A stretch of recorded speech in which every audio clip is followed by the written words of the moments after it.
ആദ്യം തന്നെ breast sagging ഉണ്ട് എന്ന് നമ്മൾ എങ്ങനെയാണ് മനസ്സിലാക്കാം? പലർക്കും പലതരത്തിലുള്ള ബോഡിയാണ്.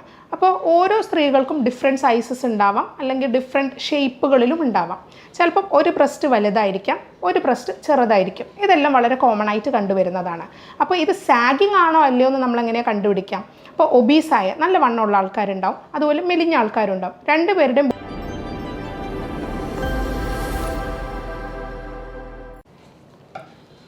നമസ്കാരം. ഇന്ന് ഞാൻ ഡിസ്കസ് ചെയ്യാൻ പോകുന്ന ടോപ്പിക്ക് അത്ര ഇമ്പോർട്ടൻ്റ് ആയിട്ട് നിങ്ങൾക്ക് തോന്നില്ല. നിങ്ങൾക്കെന്ന് ഞാൻ പറയില്ല, പലർക്കും തോന്നില്ല. പക്ഷേ ഒരു ചെറിയ ശതമാനം ആൾക്കാർക്ക് ആയിരിക്കും ഈ വീഡിയോ ഏറ്റവും യൂസ്ഫുൾ ആവുക. അപ്പം ഞാൻ പറയാൻ പോകുന്ന കണ്ടൻറ്റ് മാനസിക ലെവലിലാണോ ഒരു രോഗീനെ എഫക്റ്റ് ചെയ്യുന്നത്, അതോ ഒരു ശാരീരിക ലെവലിലാണോ രോഗീനെ എഫക്റ്റ് ചെയ്യുന്നതെന്ന് പറയാൻ കഴിയില്ല. അപ്പോൾ ഇത് രണ്ട് തരത്തിലും എഫക്റ്റ് ചെയ്യാനും സാധ്യതയുണ്ട്. ഞാൻ ഇന്ന് സംസാരിക്കാൻ പോകുന്ന ടോപ്പിക്ക് ബ്രസ്റ്റ് സാഗിങ് അഥവാ ബ്രസ്റ്റ് തൂങ്ങി വരുന്ന ഒരവസ്ഥയെ പറ്റിയിട്ടാണ്. ഇത് പല സ്ത്രീകളെയും കോമൺ ആയിട്ട് എഫക്റ്റ് ചെയ്യുന്ന ഒരു ഫാക്ടറാണ്. പക്ഷേ ഡെയിലി തിരക്ക് മൂലം അല്ലെങ്കിൽ ഡെയിലി ഉണ്ടാകുന്ന പ്രശ്നങ്ങൾ മൂലമൊന്നും ഇത് ശ്രദ്ധിക്കാൻ പലർക്കും സമയം കിട്ടാറില്ല, അല്ലെങ്കിൽ അതിനെക്കുറിച്ച് കോൺഷ്യസ് ആവാറില്ല. അത് വേറെ രോഗങ്ങളിലേക്കൊന്നും നയിക്കാത്തത് കൊണ്ട് തന്നെ വലിയ ബുദ്ധിമുട്ടുണ്ടാവാറില്ല. പക്ഷേ ഇത് ബാധിക്കുന്ന ഒരു 10-20% സ്ത്രീകളുണ്ട്. മാനസികമായിട്ട് ഇവരെ നന്നായിട്ട് ഇത് എഫക്റ്റ് ചെയ്യും. അപ്പോൾ നമുക്കിന്ന് ബ്രസ്റ്റ് സാഗിങ് എങ്ങനെയാണ് വരുന്നത്, എങ്ങനെയാണിത് സംഭവിക്കുന്നത്, ഇതിന് നമുക്ക് തടയാൻ എന്തെങ്കിലും മാർഗ്ഗങ്ങളുണ്ടോ, ഇതിന് വല്ല മെഡിസിൻസും ഉണ്ടോ എന്നൊക്കെ നമുക്ക് ഈ വീഡിയോയിലൂടെ നോക്കാം. ഞാൻ doctor Jobitha Apshan, doctor Basil homeo hospital, Pandikkad, Malappuram ജില്ല. ആദ്യം തന്നെ ബ്രസ്റ്റ് സാഗിങ് ഉണ്ട് എന്ന് നമ്മൾ എങ്ങനെയാണ് മനസ്സിലാക്കാം? പലർക്കും പലതരത്തിലുള്ള ബോഡിയാണ്. അപ്പോൾ ഓരോ സ്ത്രീകൾക്കും ഡിഫറെൻറ്റ് സൈസസ് ഉണ്ടാവാം, അല്ലെങ്കിൽ ഡിഫറെൻറ്റ് ഷേപ്പുകളിലും ഉണ്ടാവാം. ചിലപ്പം ഒരു ബ്രസ്റ്റ് വലുതായിരിക്കാം, ഒരു ബ്രസ്റ്റ് ചെറുതായിരിക്കും. ഇതെല്ലാം വളരെ കോമൺ ആയിട്ട് കണ്ടുവരുന്നതാണ്. അപ്പോൾ ഇത് സാഗിങ് ആണോ അല്ലയോ എന്ന് നമ്മളെങ്ങനെയാണ് കണ്ടുപിടിക്കാം? അപ്പോൾ ഒബീസായ നല്ല വണ്ണമുള്ള ആൾക്കാരുണ്ടാവും, അതുപോലെ മെലിഞ്ഞ ആൾക്കാരുണ്ടാവും. രണ്ടുപേരുടെയും ബോഡി നേച്ചർ ഡിഫറെൻ്റ് ആയതുകൊണ്ട് തന്നെ ബ്രസ്റ്റിൻ്റെ സൈസും ബ്രസ്റ്റിൻ്റെ ഷേപ്പിലും എല്ലാം ഡിഫറൻസ് ഉണ്ടാവും. ഇതെല്ലാം നമുക്ക് ബ്രസ്റ്റ് സാഗിങ് എന്ന് പറയാൻ പറ്റില്ല. ബ്രസ്റ്റ് സാഗിങ് എന്ന് പറയുന്നത് നമ്മളത് ഫൈൻഡ് ഔട്ട് ചെയ്യാനൊരു മാർഗ്ഗമുണ്ട്. നമ്മളുടെ നിപ്പിളിൻ്റെ പൊസിഷൻ അനുസരിച്ചാണ് ബ്രസ്റ്റ് സാഗ്ഡ് ആണോ അല്ലയോ എന്ന് നമ്മൾ മനസ്സിലാക്കാം. അപ്പം നമ്മുടെ ലോവർ പോൾ അല്ലെങ്കിൽ ലോവർ പോൾ ഓഫ് ദി ബ്രസ്റ്റിൻ്റെ ഏറ്റവും അടിഭാഗത്തിന് സമാസമമായിട്ട് നിപ്പിൾ നിൽക്കുകയാണെങ്കിൽ അത് ഡിഗ്രി 1 ആണ്. അതായത് ഡിഗ്രി 1 അതിൻ്റെ സാഗിങ് ലെവൽ എന്ന് നമുക്ക് പറയാം. അത് പല ഡിഗ്രീസിലുണ്ട്. അപ്പോൾ ഡിഗ്രി 2 എന്ന് നമ്മൾ പറയണമെന്നുണ്ടെങ്കിൽ ഈ നിപ്പിള് കുറച്ചും കൂടെ, അതായത് lower Paul of the breast അല്ലെങ്കിൽ പാർട്ടിൻ്റെ താഴോട്ട് ഇങ്ങനെ നിപ്പിള് നിൽക്കുകയാണെങ്കിൽ, നിപ്പിൾ കുറച്ചും കൂടെ താഴോട്ടാണ് നിൽക്കുന്നതെങ്കിൽ അത് സെക്കൻഡ് ഗ്രേഡ് എന്ന് പറയാം. ഇനി നിപ്പിൾ പോയിൻറ്റിങ് ഡൗൺവേർഡ്സ്, താഴോട്ട് പോയിൻ്റ് ചെയ്ത് നിൽക്കുകയാണെങ്കിൽ അതൊരു കംപ്ലീറ്റ് ബ്രസ്റ്റ് സാഗിങ് ആണ്. ഇതാണ് ബ്രസ്റ്റ് സാഗിങ് എന്ന് പറയുന്നത്. ഇനി ആർക്കൊക്കെയാണ് ബ്രസ്റ്റ് സാഗിങ് വരുന്നത്, എങ്ങനെയൊക്കെയാണ് ബ്രസ്റ്റ് സാഗിങ് വരുന്നതെന്ന് നോക്കാം. ചില ആൾക്കാരിൽ നാച്ചുറൽ ആയിട്ട്, അതായത് അവർ ജന്മന അല്ലെങ്കിൽ പ്രായപൂർത്തി ആയതിനു ശേഷം അവർ ബ്രസ്റ്റ് സാഗ് ചെയ്യുന്നൊരു നേച്ചർ ഉള്ളവരായിരിക്കാം. അത് നമുക്ക് പല എക്സസൈസിലൂടെയോ അല്ലെങ്കിൽ എന്തെങ്കിലും മെഡിസിൻസിലൂടെയോ ഒക്കെ നമുക്ക് ഹോർമോണൽ ലെവലിലെ അപാകതകളാണെങ്കിൽ മരുന്നൊക്കെ കൊടുത്ത് നമുക്ക് ക്ലിയർ ചെയ്യാൻ പറ്റും.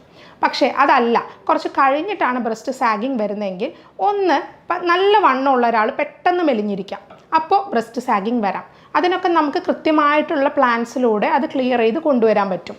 പിന്നെ ഒരു കാര്യമുള്ളതാണ് ഒബീസിറ്റി. വണ്ണം കൂടുതലുള്ള ആൾക്കാരിൽ എപ്പോഴും ബ്രസ്റ്റ് സാഗ് ചെയ്യാനുള്ള ടെൻഡൻസി കൂടുതലാണ്. അതുപോലെ തന്നെയാണ് ഡെലിവറി കഴിഞ്ഞ ആൾക്കാരിൽ.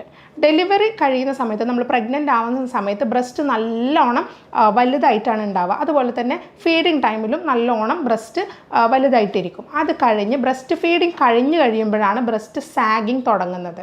അപ്പോൾ പലർക്കും ഉണ്ടാകുന്ന ഒരു തെറ്റിദ്ധാരണയാണ് കുഞ്ഞിന് കുറേ നേരം പാല് കൊടുക്കുന്നത് കൊണ്ടാണ് ബ്രസ്റ്റ് സാഗിങ് വരുന്നത്. ഒരിക്കലും കുട്ടികൾക്ക് പാല് കൊടുക്കുന്നതിലൂടെയോ കുഞ്ഞ് പാല് കുടിക്കുന്നതിലൂടെയോ ഒരിക്കലും ബ്രസ്റ്റ് സാഗിങ് ഉണ്ടാവില്ല.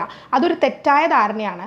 ബ്രസ്റ്റ് സാഗിങ് ഉണ്ടാവുന്നത് നമ്മുടെ ബ്രസ്റ്റിനകത്ത് ഗ്ലാൻഡുലർ ആൻഡ് ഫാറ്റ് ടിഷ്യൂസ് ആണ് കൂടുതലുള്ളത്, അല്ലാതെ മസിൽസ് അല്ല. അതുകൊണ്ട് തന്നെ എക്സസൈസ് എപ്പോഴും ചെയ്യുന്നത് കൊണ്ട് നമുക്ക് ബ്രസ്റ്റ് ടോൺഡായിട്ട് നിർത്താനൊന്നും കഴിയില്ല. ഒരു പരിധി വരെ നമുക്ക് എക്സസൈസ് അല്ല ഇതിന് ഹെൽപ്പ് ചെയ്യുന്നത്, മറ്റു പല മാർഗ്ഗങ്ങളായിരിക്കും ഹെൽപ്പ് ചെയ്യുന്നത്. അപ്പോൾ ഈ ഗ്ലാൻഡുലർ ടിഷ്യൂവും ഫാറ്റ് ടിഷ്യൂവും അഡിപ്പോസ് ടിഷ്യൂ ഒക്കെ ഉള്ള ബ്രസ്റ്റിൻ്റെ അകത്ത് പെട്ടെന്ന് ഫീഡിങ് സ്റ്റോപ്പായി കഴിയുമ്പോൾ ഈ മിൽക്കെല്ലാം, പിന്നീട് അവിടെ പാലൊന്നും നമുക്ക് ഉണ്ടാവില്ല. അപ്പോൾ അതിൻ്റെ ഭാഗമായിട്ട് കുറച്ചൊന്ന് ബ്രസ്റ്റ് റിലാക്സ്, അതിൻ്റെ മസിൽസ് അല്ല അതിനുള്ളിലുള്ള കണ്ടൻസ് ഒന്ന് റിലാക്സ് ആവുന്ന സമയത്താണ് ബ്രസ്റ്റ് കുറച്ചും കൂടെ തൂങ്ങിയിരിക്കുന്ന പോലെ തോന്നുന്നത്.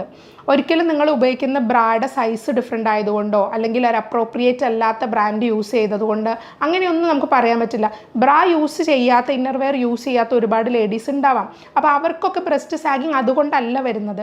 ബ്രസ്റ്റ് സാഗിങ് ഒരിക്കലും നമ്മൾ ബ്രാ യൂസ് ചെയ്യാതിരുന്നത് കൊണ്ടോ അല്ലെങ്കിൽ ഒരു റോങ് സൈസ് ബ്രാ യൂസ് ചെയ്തുകൊണ്ടോ വരില്ല. അത് മറ്റൊരു തെറ്റായ ധാരണയാണ്. ബ്രസ്റ്റ് സാഗിങ് വണ്ണമുള്ള ഒരാൾ പെട്ടെന്ന് മെലിയുമ്പോൾ ഉണ്ടാവാം. സ്ട്രക്ചറലി ആദ്യമേ അവരങ്ങനെ ആയിരിക്കാം. അല്ലാന്നുണ്ടെങ്കിൽ ക്രമേണ വരുന്ന ഏജ് റിലേറ്റഡ് ചേഞ്ച് ആയിട്ട് ഇതിനെ കാണാം. ഏജ് റിലേറ്റഡ് ചേഞ്ചാണ് കൂടുതലും ബ്രസ്റ്റ് സാഗിങ്ങിൽ കാണുന്നത്. ഒരു 35+ ആവുമ്പോൾ എല്ലാ ഡെലിവറീസൊക്കെ കഴിഞ്ഞ് കഴിയുമ്പോൾ ബ്രസ്റ്റ് സാഗിങ് പതിയെ എല്ലാവരിലും തുടങ്ങും. അപ്പോൾ നമ്മൾ നല്ലൊരു ബ്രാ യൂസ് ചെയ്യുമ്പോൾ ഒരു പരിധി വരെ നമുക്ക് ഹെൽപ്പ് ചെയ്യും. പക്ഷെ ഒരിക്കലും യൂസ് ചെയ്യാത്തത് കൊണ്ടോ റോങ് ആയി യൂസ് ചെയ്തതുകൊണ്ടോ ബ്രസ്റ്റ് സാഗിങ് കൂടുമൊന്നുമില്ല. ബട്ട് നമ്മളൊരു ടൈറ്റ് ഫിറ്റ് ബ്രാ യൂസ് ചെയ്യുകയാണെങ്കിൽ കുറച്ചും കൂടെ പെർഫെക്റ്റ് ഷേപ്പിൽ നമുക്ക് പുറത്തേക്ക് കിട്ടും. ബട്ട് ആക്ച്വലി ഉള്ളിൽ അത് ആ സാഗിങ്ങിന് മാറ്റമൊന്നും ഉണ്ടാവില്ല. അപ്പോൾ എന്തൊക്കെ ചെയ്താലാണ് നമുക്ക് ഈ സാഗിങ് കുറക്കാൻ പറ്റുകയെന്ന് നോക്കാം.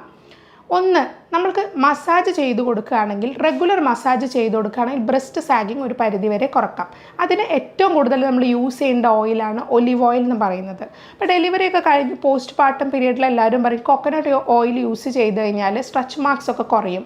ഈ സ്ട്രെച്ച് മാർക്സ് വയറിൽ ഉണ്ടാവുന്ന പോലെ തന്നെ ബ്രസ്റ്റിലും ഉണ്ടാവും. അപ്പോൾ ഈ കോക്കനട്ട് ഓയിൽ യൂസ് ചെയ്ത് സ്ട്രെച്ച് മാർക്സ് ഒക്കെ കളയുന്ന ഒരുപാട് പേരുണ്ട്. ബട്ട് കോക്കനട്ട് ഓയിലേറെ കുറച്ചും കൂടി എഫക്റ്റീവാണ് ഒലിവ് ഓയിൽ. അത് സ്ട്രെച്ച് മാർക്കിന് വേണ്ടിയിട്ടല്ല പറയുന്നത്, ബട്ട് ഷേപ്പ് ആൻഡ് സൈസ് പഴയ പോലെ മെയിൻറ്റെയിൻ ആക്കാൻ വേണ്ടിയിട്ട്. മസാജ് ചെയ്യേണ്ട രീതിയിൽ ഡിഫറൻസ് ഉണ്ട്. ഇപ്പോൾ ഒലിവ് ഓയിൽ യൂസ് ചെയ്ത് ലൈറ്റായിട്ടൊന്ന് ഒലിവ് ഓയിൽ ഹീറ്റ് ചെയ്യുക. ലൈറ്റായിട്ടെന്ന് പറഞ്ഞത് ബോയിൽ ആവുമൊന്നും വേണ്ട.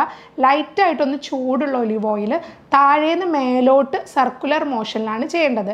താഴേന്ന് മേലോട്ട് വേണം എപ്പോഴും കൈയിൻ്റെ മോഷൻ വരാൻ. ഒരിക്കലും മേലേന്ന് താഴോട്ട് പ്രസ് ചെയ്തുകൊണ്ടിരിക്കരുത്. താഴേന്ന് മേലോട്ടായിട്ട് സർക്കുലർ മോഷനിൽ മസാജ് ചെയ്യുകയാണെങ്കിൽ തീർച്ചയായിട്ടും നിങ്ങൾക്ക് കുറച്ച് മാസങ്ങൾ കൊണ്ട് ഇതിൻ്റെ ചെറിയ ചേഞ്ചസ് വരും. പിന്നെ ഞാൻ പറഞ്ഞാൽ എപ്പോഴും നോട്ട് ചെയ്യുന്ന ഒരു പോയിൻ്റാണ്, ഹോർമോണൽ ലെവൽ ചേഞ്ചസ് ആണ് നിങ്ങൾക്കുള്ളത്, അല്ലെങ്കിൽ ഒരു പെത്തോളജിക്കൽ കണ്ടീഷൻ കൊണ്ടാണ് നിങ്ങൾക്ക് ഇങ്ങനെ ആവുന്നതെങ്കിൽ ഈ മസാജ് നിങ്ങൾ ഒരിക്കലും ഹെൽപ്പ് ചെയ്യാൻ പോകുന്നില്ല. അല്ലാതെ നിങ്ങൾക്ക് സാഗിങ് ആയിട്ട് ഏജ് റിലേറ്റഡ് ആയിട്ട് വന്ന ഒരു പ്രശ്നമാണെങ്കിൽ തീർച്ചയായിട്ടും ഇത് ബെനിഫിഷ്യൽ ആയിരിക്കും. രണ്ടാമത്തതാണ് യൂസ് ഓഫ് ഐസ് നമുക്ക് യൂസ് ചെയ്യാം. ഐസ് എപ്പോഴും ഒരു കൺസ്ട്രക്റ്റീവ് ഫീലിംഗ് ഉണ്ടാക്കുന്ന, ഒന്നും കൂടെ നമ്മുടെ ബ്രസ്റ്റിനൊന്ന് ലിഫ്റ്റ് ചെയ്ത് കൊണ്ടുവരാൻ ഈ ഐസ് യൂസ് ചെയ്യുന്നതിലൂടെ ഹെൽപ്പ് ചെയ്യും. ഐസും നിങ്ങൾ യൂസ് ചെയ്യേണ്ട ഇതുപോലെ തന്നെയാണ്. ഒരു സർക്കുലർ മോഷനിൽ ഇങ്ങനെ സർക്കിൾ ചെയ്തുകൊണ്ടിരിക്കുക. നിപ്പിളിൻ്റെ ഭാഗവും നിപ്പിളിന് ചുറ്റുമുള്ള ഭാഗവും ബ്രസ്റ്റ് മൊത്തത്തിലായിട്ട് സർക്കുലർ മോഷനിൽ ഐസ് ക്യൂബ്സ് യൂസ് ചെയ്ത് മസാജ് ചെയ്യുകയാണെങ്കിൽ തീർച്ചയായിട്ടും പഴയ ഒരു ഷേപ്പ് നിങ്ങൾക്ക് റീഗെയിൻ ചെയ്യാൻ പറ്റും. മറ്റൊരു വിഷയമാണ് റിപ്പീറ്റഡ് പ്രഗ്നൻസീസ് എന്ന് പറയുന്നത്. ഇപ്പോൾ ഒരു കുഞ്ഞ് കഴിഞ്ഞ് അടുത്ത കുഞ്ഞിനിടയിൽ ഗ്യാപ്പ് ഇല്ലാതുള്ളൊരു പ്രസവം, അത് യൂഷ്വലി ബ്രസ്റ്റ് സാഗിങ് ഉണ്ടാവാൻ വളരെയധികം കാരണമാക്കാറുണ്ട്. ഇപ്പോൾ ഒരു 3 വർഷമെങ്കിലും ഗ്യാപ്പ്, ഒരു കുഞ്ഞ് കഴിഞ്ഞിട്ട് അടുത്ത കുഞ്ഞിലേക്ക് ഒരു 3 വർഷമെങ്കിലും ഗ്യാപ്പ് ഉണ്ടാവുകയാണെങ്കിൽ ഇത്ര തന്നെ പ്രശ്നം തോന്നില്ല. ഇപ്പോൾ 2 വയസ്സ് അല്ലെങ്കിൽ 1.5 വയസ്സാകുമ്പോഴേക്കും അടുത്ത ഡെലിവറി, വീണ്ടും ആ കുഞ്ഞിനൊരു 1 വയസ്സ് 2 വയസ്സാകുമ്പോഴേക്കും അടുത്ത ഡെലിവറി ഒക്കെ ആകുമ്പോൾ റിപ്പീറ്റഡ് പ്രഗ്നൻസീസ് ആൻഡ് ഡെലിവറീസ് ഒരു പക്ഷേ ബ്രസ്റ്റ് സാഗിങ് ഉണ്ടാക്കാൻ സാധ്യത ഉണ്ട്. അപ്പോൾ നിങ്ങൾ ചെയ്യേണ്ട കുറച്ച് കാര്യങ്ങൾ ഇതാണ്. റിപ്പീറ്റഡ് പ്രഗ്നൻസീസ് ഒഴിവാക്കുക. എപ്പോഴും കുഞ്ഞുങ്ങൾ തമ്മിൽ ഗ്യാപ്പ് ഉണ്ടായിരിക്കുക. ഒലിവ് ഓയിൽ വെച്ച് മസാജ് ചെയ്യുക. അതുപോലെ റൈറ്റ് സൈസ് ബ്രാ യൂസ് ചെയ്യാൻ ശ്രദ്ധിക്കുക. ഇനി ഇല്ലെങ്കിലും ഞാൻ നേരത്തെ പറഞ്ഞല്ലോ, നിങ്ങൾ റൈറ്റ് സൈസ് ബ്രാ യൂസ് ചെയ്തില്ലെങ്കിൽ ഒരിക്കലും ബ്രസ്റ്റ് സാഗിങ് കൂടില്ല. ബട്ട് നിങ്ങൾക്ക് സ്ട്രക്ചറലി നിങ്ങൾ പുറത്തേക്ക് പോകുന്ന സമയത്തൊക്കെ നിങ്ങൾക്ക് കുറച്ചും കൂടി കോൺഫിഡൻ്റ് ആയിട്ട് ഫീൽ ചെയ്യാൻ അത് ഹെൽപ്പ് ചെയ്യും. അതുപോലെ തന്നെ ഐസ് ക്യൂബ്സ് വെച്ച് മസാജ് ചെയ്യുക. ഇത്രയും കാര്യങ്ങൾ നിങ്ങൾ റെഗുലറായിട്ട് ചെയ്താൽ നിങ്ങൾക്ക് പഴയ ആ ഒരു ഷേപ്പ് റീഗെയിൻ ചെയ്യാൻ പറ്റും. എന്തൊക്കെ ഫുഡ് കഴിച്ചാലാണ് ഡോക്ടർ ഇങ്ങനെ സാഗിങ് കുറക്കാൻ പറ്റുകയെന്ന് പലരും ചോദിക്കാറുണ്ട്. എപ്പോഴും ഇവിടെ ഒരു പേഷ്യൻ്റ് നമ്മളെ അടുത്ത് എക്സാമിനേഷന് വരുന്ന സമയത്ത് ആ പേഷ്യൻറ്റിന് ഈ ഒരു ബുദ്ധിമുട്ടിൻ്റെ പിന്നിലൊരു ഹോർമോണൽ പ്രശ്നങ്ങളില്ല, മറ്റ് പ്രശ്നങ്ങളില്ല എന്നുള്ളത് ഞാൻ എപ്പോഴും ഉറപ്പ് വരുത്താറുണ്ട്. ടെസ്റ്റുകൾ ചെയ്യിപ്പിക്കാറുണ്ട്. ഇതൊന്നും ഇല്ലെങ്കിൽ സാധാരണ രീതിയിലുള്ളൊരു ഏജ് റിലേറ്റഡ് ആയിട്ടുള്ള ഒരു സാഗിങ് ആണെന്നുണ്ടെങ്കിൽ ഇവർ ചോദിക്കും എന്തെങ്കിലും ഡയറ്റിൽ റെസ്ട്രിക്ഷൻസോ അല്ലെങ്കിൽ ഡയറ്റിൽ എന്തെങ്കിലും ആഡ് ചെയ്താൽ ഇങ്ങനെ മാറ്റം വരാറുണ്ടോ എന്ന് പലരും ചോദിക്കാറുണ്ട്. എപ്പോഴും ഡയറ്റിൽ വരുത്തുന്ന ചേഞ്ചസ് ഒന്നും കൂടുതലായിട്ടും മാറ്റങ്ങൾ കൊണ്ടുവരാറില്ല. എന്നാലും ഹെൽത്തി ഡയറ്റ് ഫോളോ ചെയ്യുന്നതിലൂടെ നമുക്ക് ബാഡ് കൊളസ്ട്രോൾ കുറയ്ക്കാൻ സാധിക്കും. അപ്പോൾ നമുക്ക് നമ്മുടെ ബോഡി ഫിറ്റ് ആവുന്നതിലൂടെ എല്ലാ ഓർഗൻസും ഒന്ന് ലിഫ്റ്റപ്പായി ടോണ്ടായിട്ടിരിക്കും. അതിന് ഹെൽപ്പ് ചെയ്യും. അപ്പോൾ അതിന് വേണ്ടിയിട്ട് നിങ്ങൾ അവോയ്ഡ് ചെയ്യേണ്ട ഫുഡ് എന്ന് പറഞ്ഞാൽ പുറത്തുനിന്നുള്ള ഫുഡ് തന്നെയാണ്. ക്യാൻഡ് ഫുഡ്, ജങ്ക് ഫുഡ്, ഇതെല്ലാം മാക്സിമം അവോയ്ഡ് ചെയ്യാൻ നോക്കുക. എസ്പെഷ്യലി പുറത്തുനിന്ന് നമ്മൾ വാങ്ങുന്ന ജ്യൂസ്, പലരും പുറത്തൊക്കെ പോകുമ്പോൾ നന്നായിട്ട് ദാഹം വന്നു കഴിഞ്ഞാൽ ജ്യൂസ് വാങ്ങി കുടിക്കാറുണ്ട്. നമ്മൾ ഈ സൂക്രോസ് കണ്ടൻറ്റ് കൂടുതൽ അടങ്ങിയ സാധനം, എസ്പെഷ്യലി പാക്ഡ് ആയിട്ടുള്ള ജ്യൂസ്, ഫ്രഷ് അല്ലാത്ത ജ്യൂസുകൾ കുടിക്കുന്നതിലൂടെ നമ്മുടെ ഷുഗർ ലെവൽ പെട്ടെന്ന് ഷൂട്ട് ചെയ്യാൻ സാധ്യതയുണ്ട്. അപ്പോൾ അങ്ങനത്തെ ഡ്രിങ്ക്സ്, ക്യാൻഡ് ആയിട്ടുള്ള ഫുഡൊക്കെ എപ്പോഴും അവോയ്ഡ് ചെയ്യുക. കഴിക്കുമ്പോൾ എപ്പോഴും ശ്രദ്ധിക്കേണ്ടത് പച്ച നിറത്തിലുള്ള പച്ചക്കറികൾ കൂടുതൽ ഭക്ഷണത്തിൽ ഉൾപ്പെടുത്താൻ ശ്രദ്ധിക്കുക. അത് നല്ലൊരു ചേഞ്ച് തന്നെയായിരിക്കും വരുത്തുന്നത്. ഈ പച്ച നിറത്തിലുള്ള പച്ചക്കറികൾ എന്ന് പറയുമ്പം കൂടുതലായിട്ടും ഇലക്കറികൾ അതിൽ യൂസ് ചെയ്യാൻ ശ്രദ്ധിക്കുക. അതുപോലെ തന്നെ തൊലി പച്ചയായിട്ടുള്ളതാണ് ഞാൻ ഈ പച്ച നിറത്തിലുള്ള പച്ചക്കറികൾ എന്ന് പറയുന്നത്. മണ്ണിനടിയിൽ വളരുന്ന ഒരുവിധം പച്ചക്കറികളെല്ലാം ഗ്യാസ് ഉണ്ടാക്കുന്നതാണ്. അപ്പോൾ അത്തരം ഫുഡ് ഒഴിവാക്കുകയാണ് നല്ലത്. എപ്പോഴെങ്കിലും കഴിക്കാം. അപ്പോൾ ഈ പച്ച നിറത്തിലുള്ള നമുക്ക് കൈപ്പങ്ങ നല്ലൊരു സംഭവമാണ്, അത് കഴിക്കാം. അതുപോലെ കക്കരി, കൂടുതൽ വാട്ടർ കണ്ടൻറ്റ് അടങ്ങിയ, വെള്ളം കൂടുതൽ അടങ്ങിയിട്ടുള്ള പച്ചക്കറി ഭക്ഷണത്തിൽ ഉൾപ്പെടുത്താൻ ശ്രദ്ധിക്കുക. അതുപോലെ ഫ്രൂട്ട്സ് കഴിക്കുമ്പം എപ്പോഴും അവക്കഡോ ഉൾപ്പെടുത്താൻ ശ്രദ്ധിക്കുക, അല്ലെങ്കിൽ ബട്ടർ ഫ്രൂട്ട് എന്ന് പറയും. അത് ഒരു ഗുഡ് കൊളസ്ട്രോൾ മെയിൻറ്റെയിൻ ചെയ്യുന്ന നല്ല ഫാറ്റ് കണ്ടൻ്റ് ഉള്ള ഒരു ഫ്രൂട്ടാണ്. അവക്കഡോ യൂസ് ചെയ്യാം. അതുപോലെ തന്നെ പുളിപ്പുള്ള എല്ലാ ഫ്രൂട്ട്സും നിങ്ങൾക്ക് ഭക്ഷണത്തിൽ യൂസ് ചെയ്യാം. എപ്പോഴും അരിയാഹാരത്തിൻ്റെ അളവും മൈദയുടെ അളവും പുറത്തുനിന്നുള്ള ജങ്ക് ഫുഡിൻ്റെ അളവുമാണ് നമ്മളെപ്പോഴും ശ്രദ്ധിക്കേണ്ടത്. അതുപോലെ തന്നെയാണ് ഷുഗർ കണ്ടൻറ്റും.